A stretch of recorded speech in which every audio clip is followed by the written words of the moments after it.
Dimanapun kamu berada, kamu harus bermanfaat.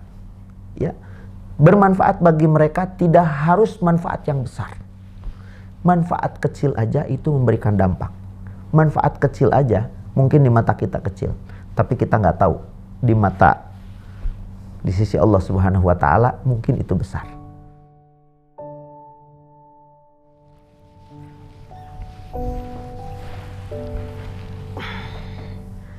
Saya dilahirkan di sebuah desa kecil di kota Garut. Masa kecil saya memang lebih banyak bertemu dengan hewan-hewan, ikan, simet gitu ya. Bertemu dengan kambing dan lain sebagainya. Saya dibesarkan di keluarga petani dan alhamdulillah saya dididik oleh seorang ayah yang sangat luar biasa dan oleh seorang ibu yang sangat luar biasa, sehingga itulah yang kemudian membentuk karakter saya sampai hari ini. Ayah saya selalu mengajak saya dulu untuk melakukan inspeksi air, dan itu dilakukannya tengah malam gitu, sampai subuh ya, menjelang subuh baru kami pulang, hanya untuk mengawal supaya air itu sampai kepada sawah kami ya. Dalam bahasa Sunda disebut ngandir cai. Dan ibu saya seorang entrepreneur, beliau tidak pernah malu, beliau tidak pernah menyerah, karena ekonomi kami sebenarnya keluarga ekonomi yang biasa-biasa saja. Jadi ibu saya setiap hari itu membuat berbagai macam panganan, yang kemudian waktu saya sekolah, saya bawa panganan itu, saya simpan di warung-warung sepanjang perjalanan menuju sekolah. Bisa dodol, bisa wajit, bisa angleng, macam-macam gitu. Termasuk kicimpring juga. Dan saya simpan di warung-warung. Ketika saya berangkat, saya bawa barang-barang itu, saya simpan di warung-warung yang saya lalui.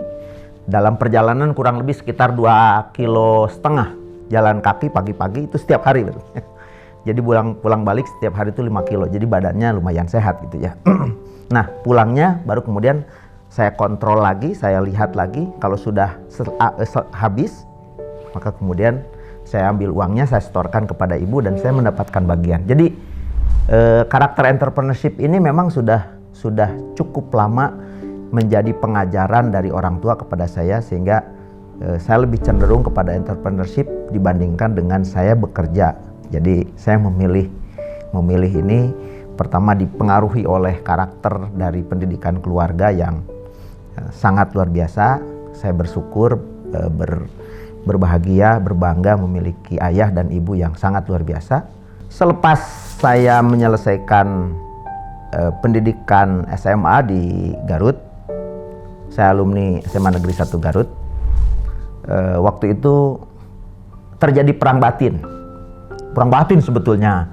Kenapa? Karena keinginan orang tua saya ingin dijadikan atau ingin menjadi seorang guru agama ya, masuk pesantren, bisa baca kitab kuning, lalu kemudian pulang ke kampung halaman, kemudian membangun kampung halaman dengan keilmuan dari sisi syariah.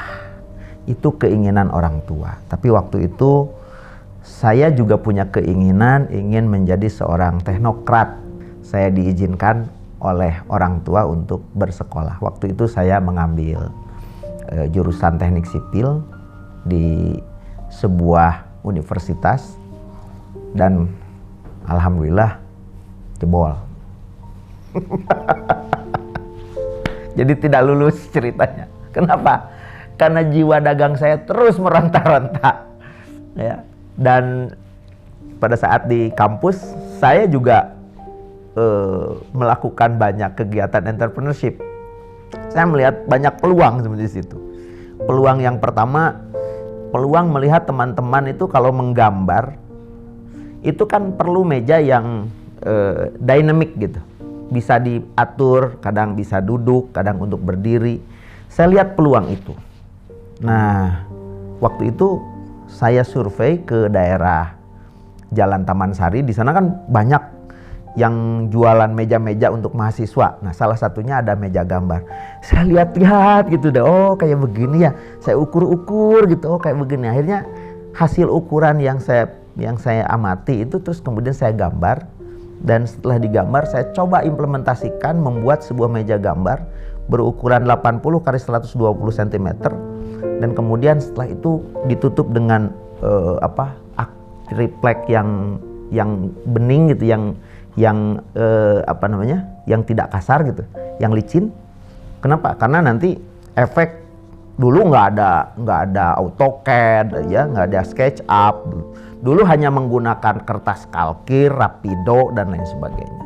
Jadi kalau mau gambar tuh pakai kertas dulu, pakai pensil rotring dulu. Setelah di rotring baru kemudian pakai Rapido. Wah, itu kalau salah tuh ngapusnya luar biasa. Nah, itu satu peluang yang saya lihat. Ternyata peluang itu jadi sesuatu gitu. Teman-teman saya bilang, kamu mau nggak punya meja gambar yang dynamic? Yang kayak apa? Saya liatin gambarnya.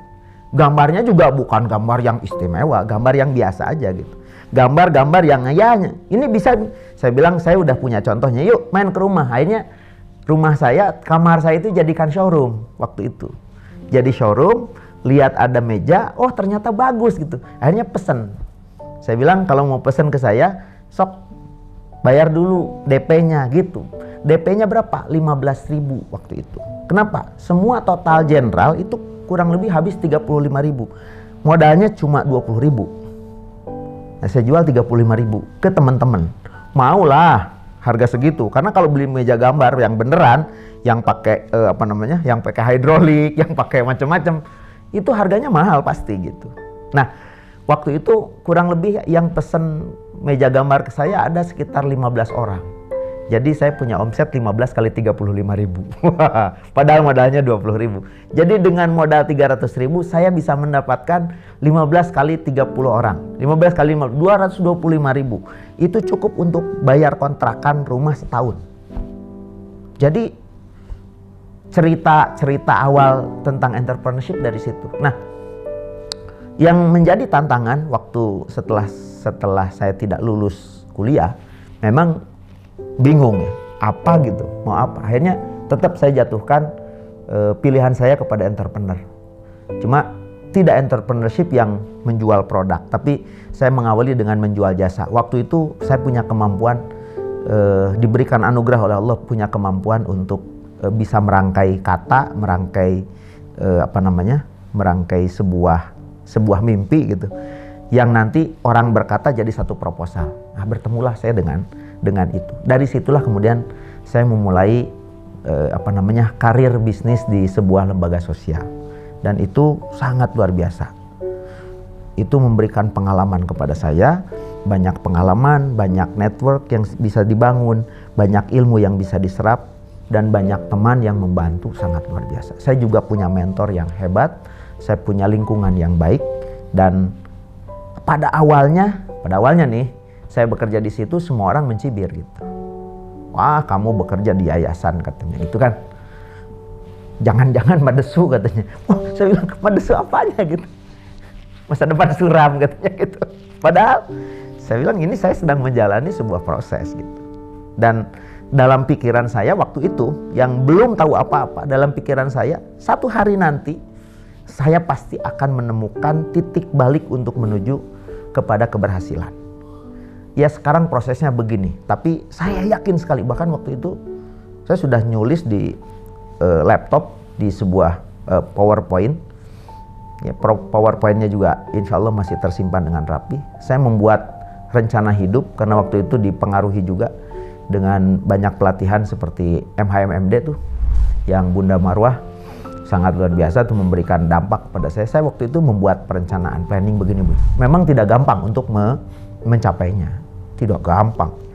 Nah, disitulah kemudian saya menemukan sebuah tantangan yang sangat hebat, dan tantangan terberat itu adalah tantangan menaklukkan diri sendiri. Ternyata Allah menunjukkan jalan.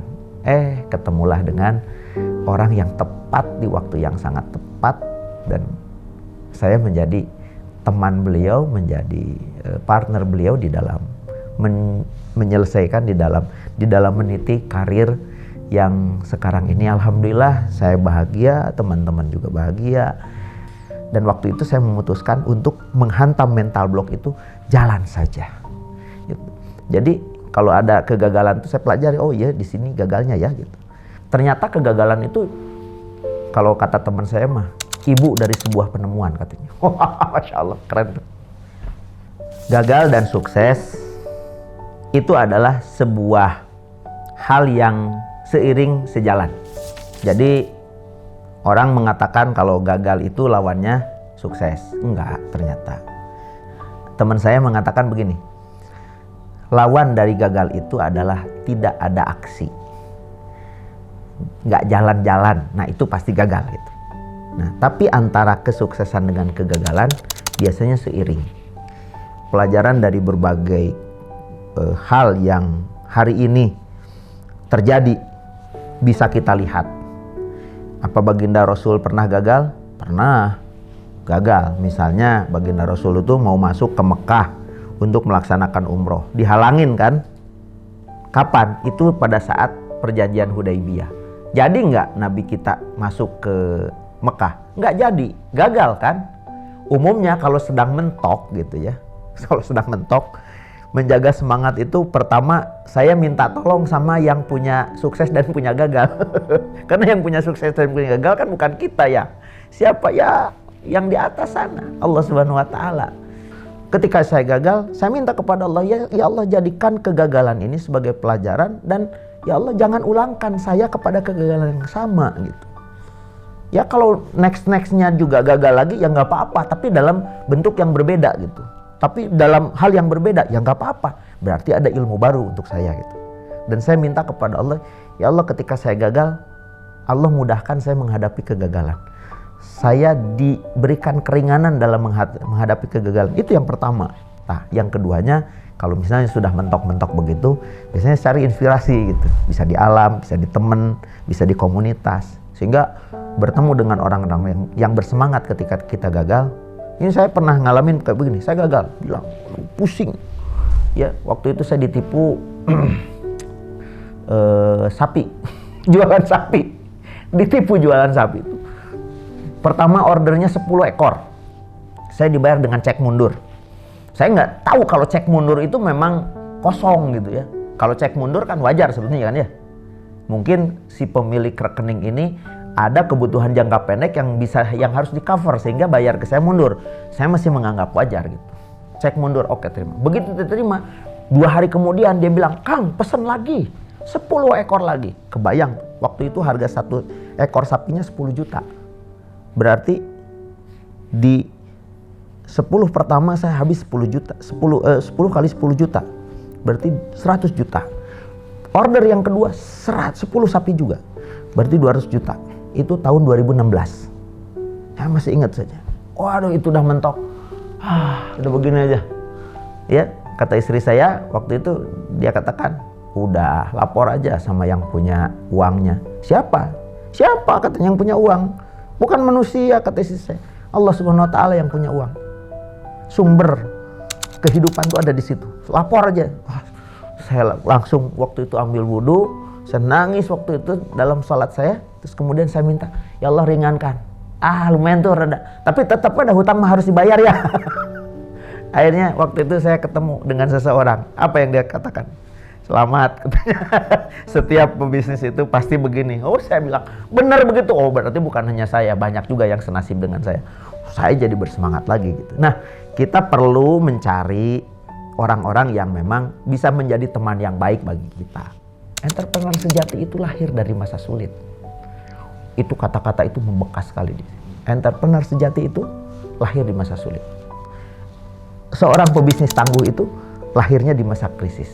Ya, apa yang sudah saya lalui ini tidak ada lah yang membanggakan. Nggak ada, karena semuanya juga lahir dari anugerah Allah Subhanahu wa taala. Jadi saya nggak pantas merasa berbangga dengan apa yang sudah menjadi capaian-capaian hari ini. Karena sebetulnya ya usaha saya nggak ada apa-apanya dibandingkan dengan takdir Allah yang sangat luar biasa itu. Namun yang berkesan mungkin ya, yang berkesan itu mungkin kalau saya sekarang berkiprah di entrepreneur dengan perusahaan, dengan organisasi yang sudah cukup besar seperti ini, saya yakinlah saya tidak akan mampu untuk masuk menembus jajaran eksekutif gitu ya, atau menembus jajaran shareholder, nggak akan mampu. Tapi yang paling berkesan itu adalah pada saat di awal-awal, paling berkesan saya bisa menerjemahkan satu kata dari kawan saya, guru saya, dan juga bos saya. Satu kata dari beliau itu saya bisa menjadikan itu jadi satu proposal. Itu yang sampai hari ini masih berkesan gitu. Kok saya bisa ya? Gitu. Ternyata untuk misalnya begini, dulu ada sebuah, ayo kita jualan kambing. Saya menerjemahkannya menjadi sebuah bisnis plan. Ya mini proposal lah, bukan bisnis plan yang keren yang sekarang ada pakai wigs-nya gitu ya, ada pakai pakai manajemen strategis. Enggak, waktu itu cuma jualan kambing. Produknya apa? Ya kayak begitu aja. Terus marketingnya gimana? Enggak pakai marketing mix yang 7P apa, enggak pakai begitu. Marketingnya gimana? Udah ini. Jadi semuanya serba praktis. Nah, alhamdulillah waktu itu saya diberikan anugerah oleh Allah bisa membuat menerjemahkan satu kalimat itu menjadi satu bisnis plan lah, kurang lebih kalau bahasa sekarang. Sehingga mungkin atas dasar itu akhirnya saya bisa menjadi partner yang baik untuk orang-orang yang berada di sekitar saya.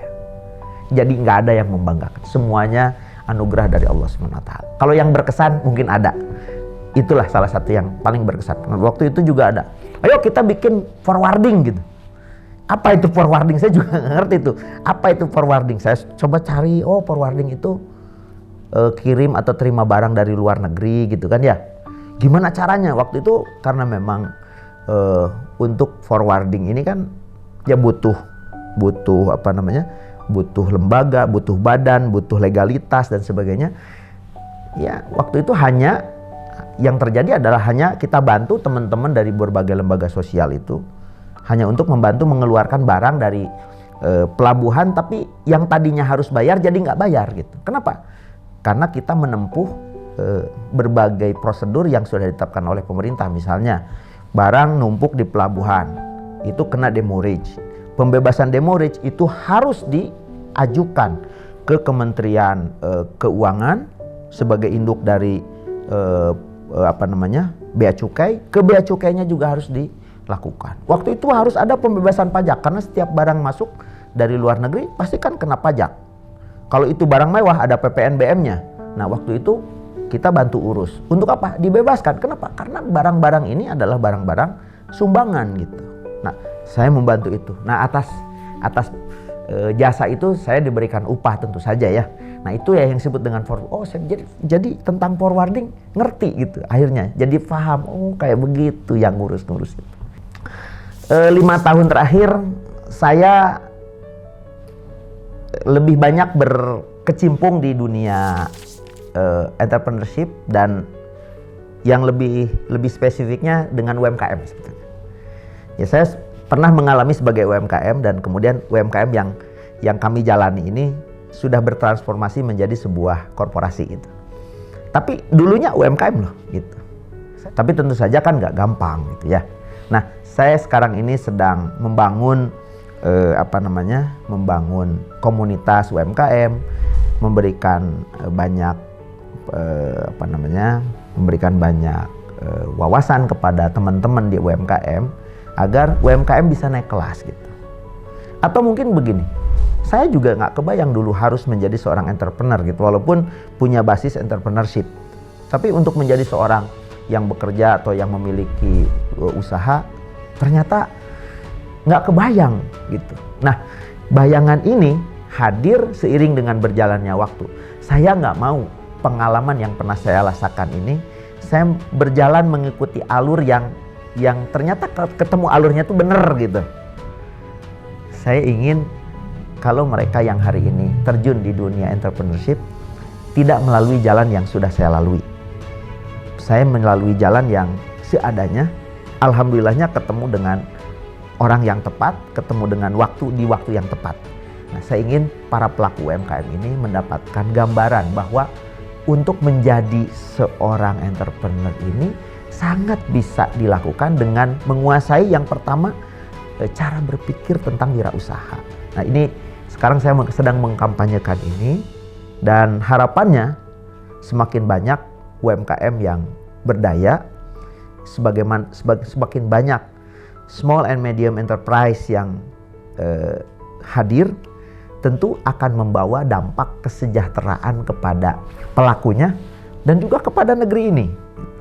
Konon katanya negara-negara maju itu punya 30% dari penduduknya ini mereka berada pada jalur entrepreneurship, ya small and medium business gitu.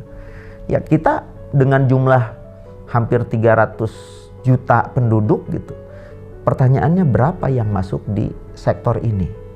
Ya, proyek yang saya dasari atau saya landasi dengan sebuah hadis dari baginda Rasulullah Sallallahu Alaihi Wasallam. Saya baca di sebuah buku ya. Kata baginda Rasul, man nafasa an muslimin kurbatan min kurabid dunya, nafasallahu anhu kurbatan min kurabi yaumil akhirah. Jadi semangat ini sekarang melandasi saya kenapa kemudian membuat proyek supaya banyak UMKM yang berdaya. Itu. Ini salah satunya. Kenapa? Karena UMKM kita ya bukan UMKM yang mungkin terlalu muluk gitu, mencari untung gede, enggak.